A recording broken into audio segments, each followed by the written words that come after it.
Hello my sister wood ಎರಡನೇ ವಿಡಿಯೋಗೆ ಸುಸ್ವಾಗತ. ಸೊ ಇದು ತುಂಬ ಪವರ್ಫುಲ್ ಪ್ಯಾಕ್ ವಿಡಿಯೋ. ಈ ವಿಡಿಯೋ ನೋಡೋಕ್ಕಿಂತ ಮುಂಚೆ ದಯವಿಟ್ಟು ಯಾರ್ಯಾರು ನನ್ನ ಓರಿಯೆಂಟೇಷನ್ ವಿಡಿಯೋ ನೋಡಿಲ್ಲ ಆ ವಿಡಿಯೋ ನೋಡಿದಾದ್ಮೇಲೆ ನಿಮಗೆ ಐಡಿಯಾ ಬರುತ್ತೆ ನನ್ನ ಮಿಷನ್ ಏನು, ನಾನು ಯಾವುದ್ರ ಬಗ್ಗೆ ವರ್ಕ್ ಮಾಡ್ತಿದ್ದೀನಿ ಅನ್ನೋದನ್ನು. ದಯವಿಟ್ಟು ಆ ವಿಡಿಯೋ ಕಂಪ್ಲೀಟ್ ಮಾಡಿ. ಅದಾದಮೇಲೆ ಈ ವಿಡಿಯೋ ಬನ್ನಿ. ಈ ವಿಡಿಯೋದಲ್ಲಿ ತುಂಬ ಪವರ್ಫುಲ್ ಪ್ಯಾಕ್ ಟಿಪ್ಸ್ನ ನಾನು ಹೇಳ್ಕೊಡ್ತೀನಿ, ಯಾವ ಥರ ಇನ್ಲಾಸ್ ಜೊತೆ ಆ ಹೆಲ್ತಿ ಬಾಂಡಿಂಗ್ನ ಬಿಲ್ಡ್ ಮಾಡೋದು ಅಂತ. ಸೊ ಬನ್ನಿ. ಸೊ ಟೈಮ್ ವೇಸ್ಟ್ ಮಾಡಿದ್ರೆ ನಾವು ಟಾಪಿಕ್ ಮೇಲೆ ಹೋಗೋಣ. ಒಂದು ಕೀ ಮೆಸೇಜ್ ಏನು ಅಂತಂದರೆ, ನಿಮ್ಮನ್ನು ಒಪ್ಕೊಬೇಕು ಅಂತಂದ್ಬಿಟ್ಟು ನೀವು ಬೇರೆಯವ್ರು ಆಗೋ ಅವಶ್ಯಕತೆ ಇಲ್ಲ. ನಿಮ್ಮ ಇನ್ಲಾಸ್ ಜೊತೆ ಒಂದು ಹೆಲ್ತಿ ಬಾಂಡಿಂಗ್ನ ಬಿಲ್ಡ್ ಮಾಡಬೇಕಂತಂದರೆ ನಿಮ್ಮ ಮೈಂಡಲ್ಲಿ ಜಸ್ಟ್ ಕಾಮಾಗಿರಿ. ಒಂದು ಸಿಂಪಲ್ಲಾಗಿ ಏನಪ್ಪ ನಿಮ್ಮ ಮೈಂಡ್ನ ಶಿಫ್ಟ್ ಮಾಡ್ಕೊಳ್ಳಿ. ಹಾಗೆ ಅವ್ರ ಜೊತೆ ಬಿಲ್ಡ್ ಮಾಡಬೇಕಂತಂದರೆ ಕೆಲವೊಂದು ಎಮೋಷ್ನಲ್ ಟೂಲ್ಸ್ನ ಬಿಲ್ಡ್ ಮಾಡ್ಕೊಳ್ಳಿ. ಹಾಗೆ ರೆಸ್ಪೆಕ್ಟ್ಫುಲ್ ಆ್ಯಕ್ಷನ್ಸ್ನ ಬಿಲ್ಡ್ ಮಾಡ್ಕೊಳ್ಳಿ. ನಿಮ್ಮ ಅವ್ರ ಮಧ್ಯ ಬ್ರಿಡ್ಜ್ ಯಾವ ಥರ ಇರಬೇಕು ಅಂತಂದರೆ, ಒಂದು ಪ್ಯೂರ್ ಲವ್ ಇರಬೇಕು. ಯಾವುದೇ ರೀತಿ ಭಯ ಇರಬಾರ್ದು. ಇನ್ಲಾಸ್ ಅಂದರೆ ಭಯ ಪಡ್ತೀರಾ, ಭಯ ಪಡಬೇಕು, ಪ್ಲೀಸ್ ಆ ಥರ ಬೇಡ. ನಿಮ್ಮ ಅವ್ರ ನಡುವೆ ಬರೀ ಒಂದು ಪ್ರೀತಿ ಇರಲಿ ಸಾಕು. ನಾನು 9 ಸ್ಟೆಪ್ಸಲ್ಲಿ ನಿಮಗೆ ಹೇಳ್ಕೊಡ್ತೀನಿ ಯಾವ ಥರ ಹೆಲ್ತಿ ರಿಲೇಷನ್ಶಿಪ್ನ ಬಿಲ್ಡ್ ಮಾಡಬೇಕಂತ. ಬನ್ನಿ ಸ್ಟೆಪ್ ನಂಬರ್ 1 ನೋಡೋಣ. ಮೊದಲನೇ ಸ್ಟೆಪ್ ಬಂದು, ನೀವು ಫಸ್ಟ್ ಅವ್ರ ಮನೆಗೆ ಎಂಟ್ರಿ ಆಗಿದ ತಕ್ಷಣ ಅಬ್ಸರ್ವ್ ಮಾಡಿ. ಬೇಗ ರಿಯಾಕ್ಟ್ ಮಾಡ್ಕೋಬಿಡಿ. Just observe. ಕೆಲವು ದಿನಗಳ ತನಕ ಅಬ್ಸರ್ವ್ ಮಾಡಿ ಅವ್ರ ಮನೇಲಿ ಯಾವ ಥರ ಕಲ್ಚರ್ ಇದೆ, ಯಾರನ್ನ ಹೆಂಗೆ ಟ್ರೀಟ್ ಮಾಡ್ತಾರೆ, ಯಾವ ಕೆಲಸನ ಯಾವ ಥರ ಮಾಡ್ತಾರೆ. ಸೊ ಮೇನ್ ಅವರು ಯಾವುದ್ರ ಮೇಲೆ ಫೋಕಸ್ ಮಾಡ್ತಾರೆ. ಸೊ ಇದರಿಂದ ಏನಾಗುತ್ತೆ, ನಿಮ್ಮ ಅವ್ರ ಮಧ್ಯೆ ಒಂದು ಎಮೋಷನ್ನ ಬಿಲ್ಡ್ ಮಾಡ್ತೀರಾ. ಹಾಗೆ ಅನ್ನೆಸೆಸರಿ ಮಾತುಕತೆ ಇದರಲ್ಲೆಲ್ಲ ಹೋಗೋದಿಲ್ಲ. ಇದರಲ್ಲಿ ಟಿಪ್ ಏನಂತಂದರೆ, ಸಾಧ್ಯ ಆದಷ್ಟು ಕೇಳಿ. ಅವ್ರು ಏನು ಹೇಳ್ತಾರೆ ಅದನ್ನು ಕೇಳಿ. ಬೇಗ ರಿಯಾಕ್ಟ್ ಮಾಡೋಕ್ಕೆ ಹೋಗ್ಬೇಡಿ. ಇದರಿಂದ ಅವ್ರ ಪರ್ಸೋನ ಏನಿದೆ ಅಂತ ನಿಮ್ಗೆ ಇನ್ಡೆಪ್ತಾಗಿ ಅರ್ಥ ಆಗುತ್ತೆ. Step number 2, learn and respect the patterns. ಅವರು ಯಾವ ಪ್ಯಾಟ್ರಲ್ಲಿ ಕೆಲಸ ಮಾಡ್ತಾರೆ ಮತ್ತು ಯಾವ ಕೆಲಸ ಯಾವ ಟೈಮಲ್ಲಿ ಮಾಡ್ತಾರೆ, ಅವ್ರ ಡೈಲಿ ಶೆಡ್ಯೂಲ್ ಯಾವ ಥರ ಇರುತ್ತೆ, ಬೆಳಿಗ್ಗೆ ಯಾವ ಟೈಮ್ಗೆ ಎದ್ದೇಳ್ತಾರೆ, ಏನು ಕೆಲಸ ಮಾಡ್ತಾರೆ, ಈ ಥರ ಫುಲ್ ಡೇ ಏನು ಮಾಡ್ತಾರೆ ಅನ್ನೋದನ್ನು ನೋಡಿ ಕಲೀರಿ. ಹಾಗೆ ಮತ್ತು ಅವ್ರು ಏನೇ ಕೆಲಸ ಮಾಡಿದ್ರು ಅವ್ರಿಗೆ ರೆಸ್ಪೆಕ್ಟ್ ಕೊಡಿ. ಅವ್ರು ಏನು ಕೆಲಸ ಮಾಡ್ತಾರೋ ಅದರಲ್ಲಿ ಯಾವುದ್ರಲ್ಲೂ ಪ್ಲೀಸ್ ಮಿಸ್ಟೇಕ್ಸ್ನ ಹುಡುಕಬೇಡಿ. ಏಕೆಂದರೆ ದೊಡ್ಡವರಲ್ಲಿ ನಾವು ಮಿಸ್ಟೇಕ್ಸ್ ಹುಡುಕಿದ್ರೆ ಅವ್ರಿಗೆ ಎಕ್ಸ್ಪೀರಿಯನ್ಸ್ ಮೇಲೆ ಅವ್ರು ಕೆಲಸ ಮಾಡ್ಕೊಂಡು ಹೋಗ್ತಿರ್ತಾರೆ. ಬಟ್ ಜಸ್ಟ್ ನಾವು ಈಗ ತಾನೇ ಎಂಟ್ರಿ ಆಗಿದ ತಕ್ಷಣ ಅವರಲ್ಲಿ ಮಿಸ್ಟೇಕ್ಸ್ ಹುಡುಕೋದು ತಪ್ಪು. ಯಾಕಂದ್ರೆ ನಾವು ಅವರಿಂದ ಕಲಿಯೋದು ತುಂಬ ಇರುತ್ತೆ. ಅವ್ರ ಮದುವೆ ಆಗಿ 20 ವರ್ಷ 30 ವರ್ಷ ಆಗಿರುತ್ತೆ. ಅಂಥವ್ರನ್ನ ಹೋಗ್ಬಿಟ್ಟು ಇಮ್ಮಿಡಿಯೇಟ್ ನಾವು ಜಸ್ಟ್ ಈಗ ತಾನೇ ಮದುವೆ ಆಗಿರೋರು ಹೋಗ್ಬಿಟ್ಟು ಅವರಲ್ಲಿ ಮಾಡೋ ಕೆಲಸನ ತಪ್ಪು ಹುಡುಕಿದ್ರೆ ಅದು ನಮ್ಮ ಫುಲಿಶ್ನೆಸ್ ಆಗುತ್ತೆ. ಸೊ ಇದರಲ್ಲಿ ಟಿಪ್ ಏನಂತಂದರೆ, ಅವ್ರು ಏನು ಕೆಲಸ ಮಾಡ್ತಾರೋ ಆ ಕೆಲಸಕ್ಕೆ ರೆಸ್ಪೆಕ್ಟ್ ಕೊಡಿ. ಹಾಗೆ ಅವ್ರು ಮಾಡೋ ಕೆಲಸಕ್ಕೂ ರೆಸ್ಪೆಕ್ಟ್ ಕೊಡಿ. ಇನಿಷಿಯಲಿ ಅವ್ರು ಏನು ಕೆಲಸ ಮಾಡ್ತಾರೋ ಅದನ್ನು ಅಬ್ಸರ್ವ್ ಮಾಡಿ. ಮತ್ತು ತುಂಬ ಚೆನ್ನಾಗಿ ಮಾಡ್ತಿದ್ರಮ್ಮ, ನೀವು ಡೈಲಿ ಎಲ್ಲ ಕೆಲಸನ ತುಂಬ ಈಸಿಯಾಗಿ ಸಿಂಪಲಾಗಿ ಮ್ಯಾನೇಜ್ ಮಾಡ್ಕೊಂಡು ಹೋಗ್ತಿದ್ರ ಅಂತ ಜಸ್ಟ್ ಒಂದು ಹೊಗಳ್ರಿ ಅವನ್ನ. ಅದರಿಂದ ಅವರ ಮಧ್ಯೆ ಒಂದು ಪ್ಯೂರ್ ಬಾಂಡಿಂಗು ಬಿಲ್ಡ್ ಆಗೋದಕ್ಕೆ ಸ್ಟಾರ್ಟ್ ಆಗುತ್ತೆ. ಸ್ಟೆಪ್ ನಂಬರ್ 3, ನೀವು ಬಾಂಡ್ ಬಿಲ್ಡ್ ಮಾಡಬೇಕಾದ್ರೆ ಆ ಮನೇಲಿ ಫ್ಯಾಮಿಲಿ ಮೆಂಬರ್ಸ್ ಎಷ್ಟು ಜನ ಇರ್ತಾರೆ ಅಷ್ಟೂ ಜನರ ಜೊತೆ ಒಟ್ಟಿಗೆ ಬಿಲ್ಡ್ ಮಾಡೋ ಅವಶ್ಯಕತೆ ಇಲ್ಲ. 1 by 1 ಒಬ್ಬರಾದ್ಮೇಲೆ ಒಬ್ಬೊಬ್ಬರು ಪರ್ಸೋನ ಡಿಫ್ರೆಂಟ್ ಆಗಿರುತ್ತೆ. ಸೊ ಫಸ್ಟ್ ಒಬ್ಬರಿಂದ ಸ್ಟಾರ್ಟ್ ಮಾಡಿ. ಒಬ್ಬರ ಹತ್ರ ಸಿಂಪಲ್ಲಾಗಿ ಒಂದು ಪ್ಯೂರ್ ನಾರ್ಮಲ್ ಕಮ್ಯುನಿಕೇಷನ್ ಇಟ್ಕೊಂಡು ಅವನ ಅರ್ಥ ಮಾಡ್ಕೊಳ್ಳಿ. ಫಸ್ಟು ನಿಮ್ಮ ಅವ್ರ ಜೊತೆ ಕೂತ್ಕೊಂಡು ಒಂದು ಸ್ವಲ್ಪ ಹೊತ್ತು ಟೈಮ್ ಸ್ಪೆಂಡ್ ಮಾಡಿ. ಅವ್ರು ಏನು ಹೇಳ್ತಾರೋ ಅವರು ಎಕ್ಸ್ಪೀರಿಯನ್ಸ್ನ ಶೇರ್ ಮಾಡ್ತಾರೆ. ಅವ್ರು ಶೇರ್ ಮಾಡಿದಾಗ ಓಪನ್ ಮೈಂಡ್ಸೆಟ್ಟಲ್ಲಿ ಕೇಳಿ. ಯಾವುದೇ ರೀತಿ ಅವ್ರ ಎಕ್ಸ್ಪೀರಿಯನ್ಸ್ ವರ್ಸ್ಟ್ ಆಗಿತ್ತು ಅಥವಾ ಎಲ್ಲರ ಎಲ್ಲರ ತಂದೆ ತಾಯಿ ಇದೇ ಥರ ಫೇಸ್ ಮಾಡಿರ್ತಾರೆ ಅಂತ ಜಸ್ಟ್ ಕಂಪೇರ್ ಮಾಡೋಕ್ಕೆ ಹೋಗ್ಬೇಡಿ. ಅವ್ರು ಏನು ಹೇಳ್ತಾರೆ ಅದನ್ನೇ ಕಾಮಾಗಿ ಕೇಳಿ. ಅದರಿಂದ ನೀವು ಪಾಠ ಕಲಿಯೋದಿರುತ್ತೆ. ಓಪನ್ ಮೈಂಡಲ್ಲಿ ಕೂತ್ಕೊಂಡು ಕೇಳಿ. ಮತ್ತು ನಿಮ್ಮ ಅತ್ತೆಯವ್ರ ಜೊತೆ ಹೋಗ್ಬಿಟ್ಟು ಅವ್ರು ಏನೇನು ಕೆಲಸ ಮಾಡ್ತಾರೆ, ನಿಮ್ಮ ಕೈಯಿಂದ ಸಣ್ಣ ಸಹಾಯ ಏನಾಗುತ್ತೆ, ಅವ್ರು ಯಾವ ಕೆಲಸ ಮಾಡಿದ್ರೆ ತುಂಬ ಇಷ್ಟ ಆಗುತ್ತೆ, ಯಾವ ಕೆಲಸನ ಯಾವ ಥರ ಮಾಡಿದ್ರೆ ಇಷ್ಟ ಆಗುತ್ತೆ ಅನ್ನೋದನ್ನು ಕಲೀರಿ. ಕಲಿತು ಅವ್ರಿಗೆ ಇಷ್ಟ ಆಗೋ ರೀತಿ ನೀವು ಮಾಡಿ. ಯಾವ್ದಾದ್ರು ಒಂದು ಕೆಲಸ ಈಗ ಎಲ್ಲರಿಗೂ ಮನೆ ನೀಟಾಗಿ ಇಟ್ಕೊಬೇಕು ಅಂತ ಎಲ್ಲರಿಗೂ ಇಷ್ಟ ಇರುತ್ತೆ. ಜಸ್ಟ್ ಅದೊಂದು ಕೆಲಸನ ಸ್ಟಾರ್ಟ್ ಮಾಡಿ. ಜಸ್ಟ್ ಅವ್ರಿಗೇನು ಇಷ್ಟ ಆಗುತ್ತೆ, ಒಂದು ಕಿಚನ್ನ ಕ್ಲೀನಾಗಿ ಇಟ್ಕೊಳೋದು, ಜಸ್ಟ್ ಥಿಂಗ್ಸ್‌ನ ಆರ್ಗನೈಸಾಗಿ ಇಟ್ಕೊಳ್ಳೋದನ್ನ ಮಾಡಿ. ಸೊ ಅವ್ರಿಗಿಷ್ಟ ಆಗುತ್ತೆ. ಸ್ಟೆಪ್ ನಂಬರ್ 3ನಲ್ಲಿ ಟಿಪ್ ಏನಂತಂದರೆ, ಒಬ್ಬೊಬ್ರ ಹತ್ರ ಬಾಂಡಿಂಗ್‌ನ ಬಿಲ್ಡ್ ಮಾಡಿ ವಿತ್ ಪ್ಯೂರ್ ಇಂಟೆನ್ಷನು. ಸೊ ಯಾರಿಗೆ ಯಾವ ಥರ ಸಪೋರ್ಟ್ ಮಾಡಬೇಕು ಅನ್ನೋದನ್ನು ಮಾಡಿ. ಸೊ ಇದರಿಂದ ನೀವು ಒಂದು ಎಮೋಷನಲ್ ಆಗಿ ಕನೆಕ್ಟ್ ಆಗೋದಕ್ಕೆ ಸ್ಟಾರ್ಟ್ ಆಗುತ್ತೆ. ಸ್ಟೆಪ್ ನಂಬರ್ 4 ಬಂದು ಒಬ್ಬರನ್ನೊಬ್ಬರು ಅಪ್ಲಿಫ್ಟ್ ಮಾಡಬೇಕು. ಒಂದು ಪಾಸಿಟಿವ್ ಕಮ್ಯುನಿಕೇಷನ್ನ ಬಿಲ್ಡ್ ಮಾಡ್ಕೊಳ್ಳಿ. ಈಗ ನಿಮ್ಮ ಅತ್ತೆಯವರು ಬೆಳಗ್ಗೆ ಬೇಗ ಎದ್ದು ಹೊಸ ನೀರು ಹಾಕಿ ಮನೆಯೆಲ್ಲ ಕ್ಲೀನ್ ಮಾಡಿ ಅಡುಗೆ ಫಾಸ್ಟಾಗಿ ಮಾಡಿದ್ರೆ ಅಪ್ರಿಷಿಯೇಟ್ ಮಾಡಿ. ಅಮ್ಮ ನೀವು ತುಂಬ ಚೆನ್ನಾಗಿ ಕ್ಲೀನಪ್ಪ, ಮನೆಯೆಲ್ಲ ನೀಟಾಗಿ ಇಟ್ಕೊಂಡಿರ್ತೀರ, ಅಡುಗೆ ಮಾತ್ರ ಸೂಪರಾಗಿದೆ. ಈ ಥರ ಒಂದು ಪ್ಯೂರ್ ಬಾಂಡಿಂಗ್ನ ಬಿಲ್ಡ್ ಮಾಡೋದಕ್ಕೆ ಒಂದು ಪಾಸಿಟಿವ್ ಕಮೆಂಟ್ ಬೇಕಾಗಿರುತ್ತೆ.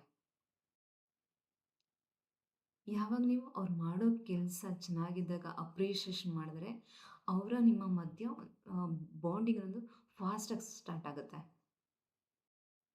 ಮತ್ತು ಇದರಲ್ಲಿ ಒಂದು ತಪ್ಪು ಮಾತ್ರ ಮಾಡೋಕ್ಕೆ ಹೋಗ್ಬೇಡಿ. ಅವ್ರು ಮಾಡೋ ಕೆಲಸ ಮಾಡ್ತಿರ್ಬೇಕಾದ್ರೆ ಮಧ್ಯ ನಿಮ್ಮ ತವ್ರ ಮನೆ ತಾಯಿನ ಮತ್ತು ಇವನ್ನ ಕಂಪೇರ್ ಮಾಡೋಕ್ಕೆ ಹೋಗ್ಬೇಡಿ. ಅವ್ರದ್ದು ಪರ್ಸ್ನಾಲಿಟಿ ಬೇರೆ, ಇವ್ರ ಪರ್ಸ್ನಾಲಿಟಿ ಬೇರೆ. ಇಬ್ಬರನ್ನೂ ಕಂಪೇರ್ ಮಾಡೋಕ್ಕೆ ಹೋಗ್ಬೇಡಿ ಪ್ಲೀಸ್, ದಯವಿಟ್ಟು. ಇದರಿಂದ ಎಲ್ಲೋ ಒಂದು ಕಡೆ ಒಂದು ನೆಗೆಟಿವ್ ಇಂಪ್ರೆಷನ್ ಬಂದ್ಬಿಡುತ್ತೆ. ಅದಕ್ಕೆ ಆದಷ್ಟು ನಿಮ್ಮ ತವ್ರ ಮನೆ ಮ್ಯಾಟ್ರನ್ನ ತವ್ರ ಮನೇಲೇ ಇಡಿ, ಆಯಿತಾ? ಇಲ್ಲಿ ನೀವು ಬಂದಿರೋದು ಇವ್ರ ಹತ್ರ ಅವರ ಮಧ್ಯೆ ಒಂದು ಪ್ಯೂರ್ ಬಾಂಡಿಂಗ್ನ ಬಿಲ್ಡ್ ಮಾಡೋದಕ್ಕೋಸ್ಕರ. ಬರೀ ನಿಮ್ಮ ಫೋಕಸ್ ಅದು ಮಾತ್ರ ಇರಲಿ, ಆಯಿತಾ? ಅಷ್ಟೇ. Step number 5. ಈ ಸ್ಟೆಪ್ಪಲ್ಲಿ ಏನಂತಂದರೆ, ಈವನ್ ನೀವು ಅವ್ರ ಮನೆಗೆ ಎಂಟ್ರಿ ಆಗಿದ ತಕ್ಷಣ ನಿಮ್ಮ ಸ್ಪೇಸ್ನಲ್ಲಿ ಅವ್ರಿಗೆ ಕೊಡಬೇಕು ಅಂತೇನಿಲ್ಲ. ನಿಮ್ಮ ಸ್ಪೇಸ್ನ ನಿಮಗೆ ರಿಸರ್ವ್ ಮಾಡಿ. ಹಾಗೆ ಜಸ್ಟ್ ಓಪನ್ ಕಮ್ಯುನಿಕೇಷನ್ ಮಾಡಿ. ಅಮ್ಮ ನಾನು ಈ ಥರ ಜಸ್ಟ್ ಮೆಡಿಟೇಷನ್ ಮಾಡಿದರೆ ಒಂದು 10 ನಿಮಿಷ ಮುಗಿಸಿದ ತಕ್ಷಣ ಬಂದು ಜಾಯ್ನ್ ಆಗ್ತೀನಿ. ಅಥವಾ ನಿಮ್ದು ಏನಾದರೂ ಮಾಡ್ತಿರ್ತೀರ, ನಿಮಗೇನಪ್ಪ ಮದುವೆಗಿಂತ ಮುಂಚೆ ಏನಾದರೂ ಅಭ್ಯಾಸಗಳಿರುತ್ತೆ, ಬರೆಯೋದಿರುತ್ತೆ, ಓದೋದಿರುತ್ತೆ, ಅದನ್ನು ನೀವು ಬೆಳಗ್ಗೆ ಎದ್ದು ಕೂತ್ಕೊಂಡು ಮಾಡ್ತೀರಾ ಅಂತ ಅಂದ್ಕೊಳ್ಳಿ. ಸೊ ಆಗ ಅವರು ಓಪನ್ ಕಮ್ಯುನಿಕೇಟ್ ಮಾಡಿ. ಅಮ್ಮ ಈ ಥರ ಓದ್ತಾ ಇದ್ದರೆ ಜಸ್ಟ್ ಒಂದು 10 ನಿಮಿಷ ಕೊಡಿ, ಮುಗಿಸ್ಬಿಟ್ಟು ಬಂದುಬಿಡ್ತೀನಿ. ಸೊ ಈ ಥರ ಓಪನ್ ಕಮ್ಯುನಿಕೇಷನ್ ತುಂಬ ಇಂಪಾರ್ಟೆಂಟು. ಈ ಸ್ಟೆಪ್ 5 ಟಿಪ್ ಏನಂತಂದರೆ, ನೀವು ಓಪನ್ ಕಮ್ಯುನಿಕೇಷನ್ ಮಾಡೋದ್ರಿಂದ ನಿಮ್ಮ ಪರ್ಸನ್ ಏನು ಅಂತ ನಿಮ್ಮ ಇನ್ಲಾಸ್ ಪೇರೆಂಟ್ಸಿಗೆ ಗೊತ್ತಾಗುತ್ತೆ. ಸ್ಟೆಪ್ ನಂಬರ್ 6, ಇದು ತುಂಬ ಮೋಸ್ಟ್ ಇಂಪಾರ್ಟೆಂಟ್ ಸ್ಟೆಪ್ಪು. ನಿಮ್ಮ ಪಾರ್ಟ್ನರ್ನ ಒಂದು ಬ್ರಿಡ್ಜ್ ಥರ ಯೂಸ್ ಮಾಡ್ಕೊಳ್ಳಿ ನಿಮ್ಮ ಮತ್ತು ನಿಮ್ಮ ಇನ್ಲಾಸ್ ಪೇರೆಂಟ್ಸ್ ನಡುವೆ. ಬಟ್ ಶೀಲ್ಡ್ ಥರ ಅಲ್ಲ, ಆಯಿತಾ? ನಿಮ್ಮ ಪಾರ್ಟ್ನರ ಜಸ್ಟ್ ಬ್ರಿಡ್ಜ್ ಥರ ಮಾತ್ರ ಯೂಸ್ ಮಾಡಿ. ಬಟ್ ಎಲ್ಲದಕ್ಕೂ ಅವ್ರ ಮೇಲೆ ಡಿಪೆಂಡ್ ಹೋಗ್ಬೇಡಿ. ಬಟ್ ಎಲ್ಲದಕ್ಕೂ ಅವ್ರ ಮೇಲೆ ಯಾವಾಗ ಡಿಪೆಂಡ್ ಆಗ್ತಿರೋ ಅವ್ರಿಗೂ ಟೆನ್ಷನ್ ಆಗುತ್ತೆ. ಇವಳಿಗೆ ಏನಪ್ಪ ಮ್ಯಾನೇಜ್ ಮಾಡೋಕ್ಕೆ ತುಂಬ ಕಷ್ಟ ಆಗ್ತಿದೆ ಅಂತ ಅವ್ರು ಟೆನ್ಷನ್ ಮಾಡ್ಕೊತಾರೆ. ಅದಕ್ಕೆ ಸೊ ಅವ್ನು ಜಸ್ಟ್ ಬ್ರಿಡ್ಜಾಗಿ ಯೂಸ್ ಮಾಡಿಕೊಡಿ. ಏನಾದರೂ ಡೀಪಾಗಿ ಏನಾದರೂ ನಿಮಗೆ ಬಾದರಿಂಗ್ ಮಾಡ್ತಿದೆಯಾ, ಒಂದು ಸ್ವಲ್ಪ ಪಾಸ್ ತೊಗೊಳ್ಳಿ. ಜಸ್ಟ್ ಒಂದು ಮೂಮೆಂಟ್ ಪಾಸ್ ತೊಗೊಳ್ಳಿ. ಅವ್ರ ಕಡೆಯಿಂದ ಯೋಚನೆ ಮಾಡಿ. ಓಕೆ, ಇವ್ರು ಈ ಥರ ಮಾತು ಹೇಳಿದ್ದಾರೆ ಅಂತಂದರೆ ಯಾವ ಕಾರಣಕ್ಕೆ, ಏನು ರೂಟ್ ಕಾಸು ಅನ್ನೋದನ್ನು ಯೋಚನೆ ಮಾಡಿ. ಬಂದು ನೀವು ಡೈರೆಕ್ಟಾಗಿ ಅವ್ರ ಜೊತೆ ಮಾತಾಡಬೇಕಂದ್ರೆ ಓಪನಾಗಿ ಕಮ್ಯುನಿಕೇಟ್ ಮಾಡಿ. ಬಟ್ ನಿಮ್ಮ ಮೈಂಡ್ನ ಕಾಮಾಗಿ ಇಟ್ಕೊಳ್ಳಿ. ಯಾವುದೇ ರೀತಿ ಕಸ ಕಡ್ಡಿನ ತುಂಬ್ಕೊಂಬಿಡಿ. ಯಾವಾಗ ನಾವು ತಲೆಯಲ್ಲಿ ಕಸ ಕಡ್ಡಿ ತುಂಬ್ಕೊಂಡು ಮಾತಾಡ್ತೀವೋ ಹೊರಡೋ ಮಾತು ಪ್ಯೂರ್ ಇಂಟೆನ್ಷನಲ್ಲಿ ಇರಲ್ಲ, ಅದು ನೆಗೆಟಿವ್ಗೆ ಟರ್ನ್ ಆಗ್ಬೋದು. ಅದಕ್ಕೆ ಸೊ ಏನೇ ಕಮ್ಯುನಿಕೇಷನ್ ಇರಲಿ, ನಿಮ್ಮ ತಲೆನ ಆದಷ್ಟು ಖಾಲಿ ಮಾಡಿಕೊಂಡು ಅವ್ರ ಜೊತೆ ಓಪನಾಗಿ ಕಮ್ಯುನಿಕೇಟ್ ಮಾಡಿ. ಹೇಳಿ ನೀವೆಲ್ಲಿ ಒಂಥರ ಕುಗ್ಗುತ್ತಿದ್ರಿ, ಯಾವ ಮಾತು ಕುಗ್ಗುದ್ರಿ, ಯಾಕೆ ಕುಗ್ಗುದ್ರಿ? ಸೊ ಈ ಓಪನಾಗಿ ಕಮ್ಯುನಿಕೇಟ್ ಮಾಡಿ. ಅಮ್ಮ ನೀವು ಈ ಥರ ಹೇಳಿದ್ರಲ್ಲ ಯಾಕೆ ಹೇಳಿದ್ರಿ? ನಂಗೆ ತುಂಬ ಹರ್ಟ್ ಆಯಿತು. ಪ್ಲೀಸ್ ಬೇಜಾರು ಮಾಡ್ಕೊಂಬಿಡಿ ಈ ಥರ ಹೇಳಿದ್ದಕ್ಕೆ ಅಂತ. ಜಸ್ಟ್ ಹರ್ಟ್ ಆಯಿತು ಅಷ್ಟೇ ಹೇಳಿದ್ದು. ಯಾಕೆ ಹೇಳಿದ್ರಿ? ನಾನು ತಿಳ್ಕೊಬೇಕು ಇದ್ರ ಬಗ್ಗೆ ಅಂತ. ಆದ್ರೆ ಓಪನಾಗಿ ಕಮ್ಯುನಿಕೇಟ್ ಇರಲಿ. ಟಿಪ್ ಏನಂದರೆ, ಯಾವಾಗ ನೀವು ಓಪನಾಗಿ ಕಮ್ಯುನಿಕೇಟ್ ಮಾಡ್ತೀರಾ, ಯಾವಾಗ ನೀವು ನಿಮ್ಮ ಕಡೆಯಿಂದ ನಿಮ್ಗೆ ಏನಾಯಿತು ಅಂತ ನೀವು ಎಕ್ಸ್‌ಪ್ರೆಸ್ ಮಾಡ್ತೀರಾ, ಆಗ ಅವ್ರಿಗೂ ಐಡಿಯಾ ಬರುತ್ತೆ. ಓಹ್! ಈ ಮಾತಿಂದ ಪಾಪ ಇವಳಿಗೆ ಹರ್ಟ್ ಆಗಿದೆ. ಓಕೆ. ನೆಕ್ಸ್ಟ್ ಟೈಮ್ ಈ ಮಾತನ್ನ ಹೇಳಿದ್ರೆ ಒಂದು ಸ್ವಲ್ಪ ಕಡಿಮೆ ಮಾಡ್ತೀನಿ ಅನ್ನೋದು ಅವ್ರ ತಲೆಗೂ ಹೋಗುತ್ತೆ. ಆಯಿತಾ? ಸ್ಟೆಪ್ ನಂಬರ್ 7 ಬಂದು ಸಣ್ಣ ಸಣ್ಣದನ್ನು ಸೆಲೆಬ್ರೇಟ್ ಮಾಡಿ.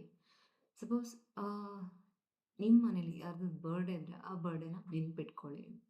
ಸೆಲೆಬ್ರೇಟ್ ಮಾಡಿ. ಗ್ರ್ಯಾಂಡಾಗಿ ಬೇಕಾಗಿಲ್ಲ.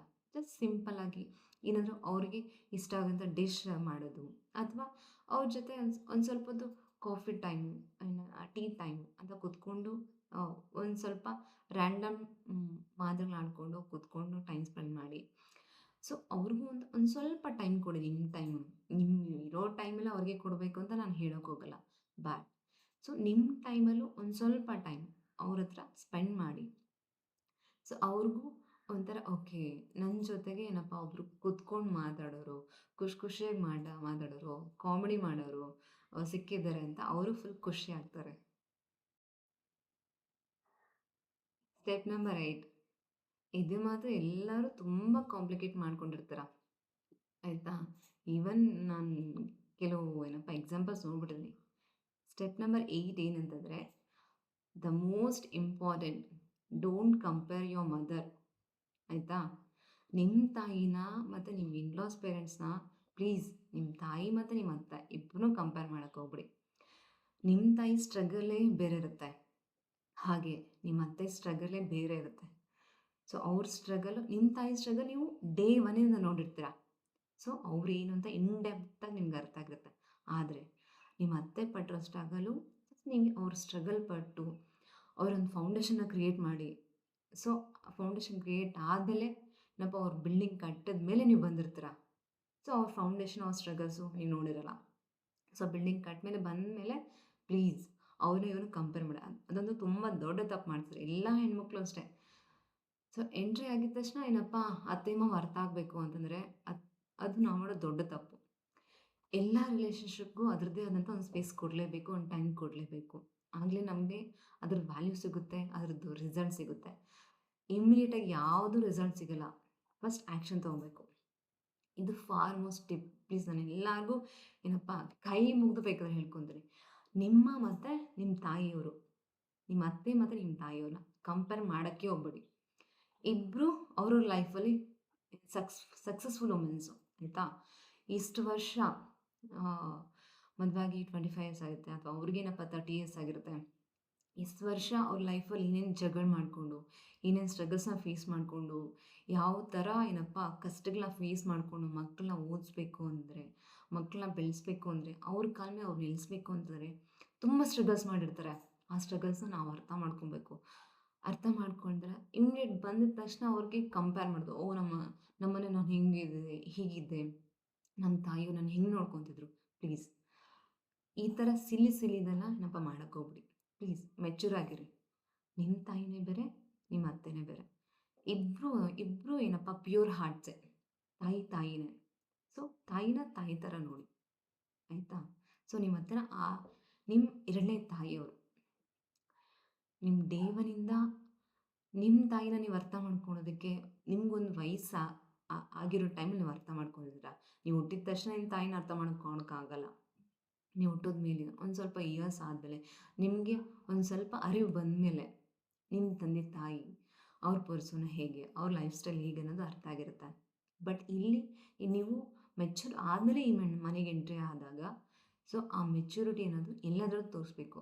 ಅವ್ರ ಟೈಮಲ್ಲೂ, ಅವ್ರ ಲೈಫ್ ಸ್ಟೈಲಲ್ಲೂ ಅವ್ರು ಯಾವ ಥರ ಸ್ಟ್ರಗಲ್ ಮಾಡ್ಕೊಂಡು ಬಂದಿದ್ದಾರೆ ಅದನ್ನು ರೆಸ್ಪೆಕ್ಟ್ ಮಾಡಿ ಅವ್ರಿಗೆ ಅಪ್ರಿಷಿಯೇಟ್ ಮಾಡಿ.